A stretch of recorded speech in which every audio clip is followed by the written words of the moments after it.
Hey everybody, Mike Linville here from Black Dog Education, where we teach small business owners how to build, maintain, and market their own fully search engine optimized websites, and I'm glad that you're here today. Now, today in this video, what we're going to be talking about is probably one of my favorite topics, right? We're going to be talking about business strategies, and more specifically, we're talking about business growth.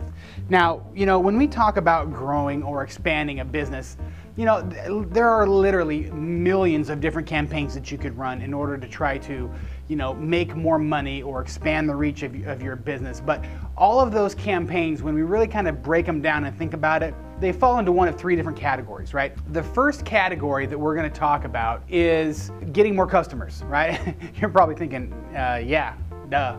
But, we know that from our State of the Industry, Pet Sitter State of the Industry report from Pet Sitter Marketing, that the average pet sitter makes about $40,000 a year and does about 2,200 sits a year. So if I'm the average pet sitter and I want to increase my revenue by 25% because, I don't know, maybe I want a new car or something, or I just want to grow my business, then I need to increase my sits by 25% and do that by getting more customers.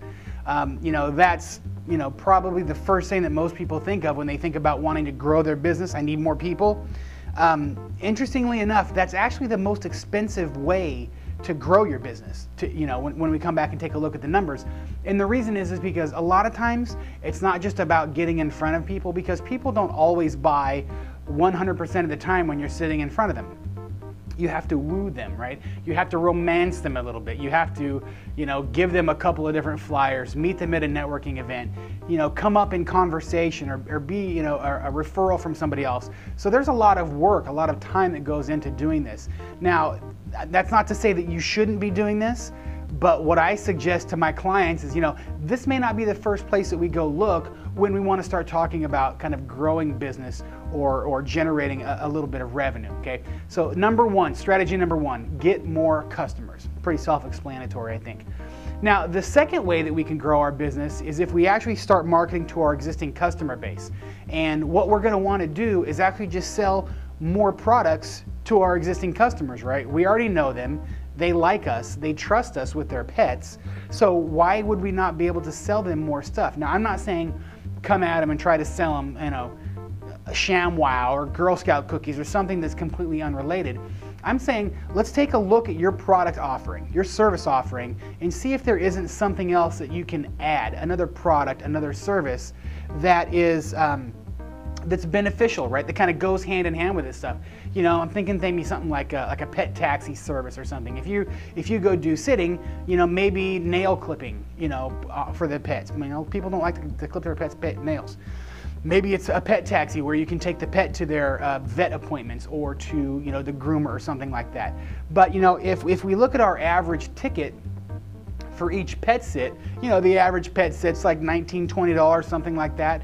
If we can grow that by adding these additional services, not everybody's going to buy, but if our average ticket goes up by $2, maybe by 10%, you just increase your 10%, your revenue for the year by 10%. So that's a good way to do it.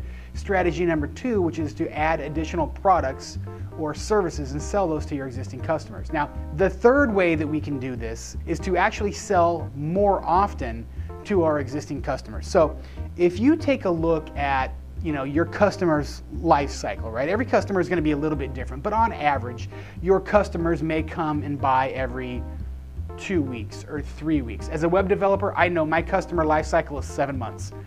On average, I'll get my customers coming back to me every 7 months for changes, for maintenance, graphical redesigns, additions, whatever the case may be.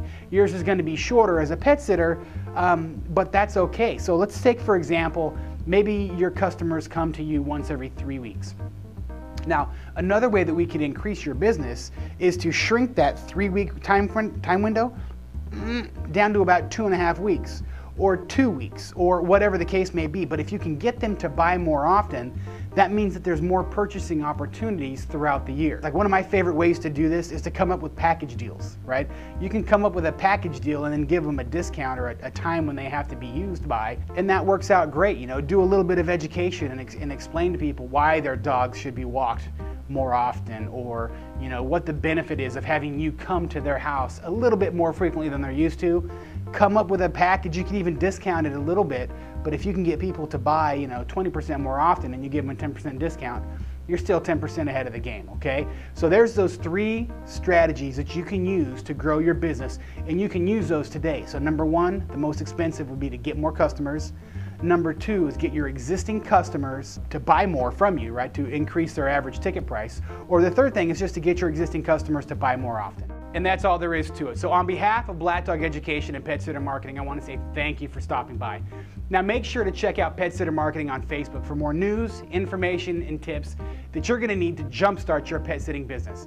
This is Mike Linville from Black Dog Education saying thank you and happy sitting.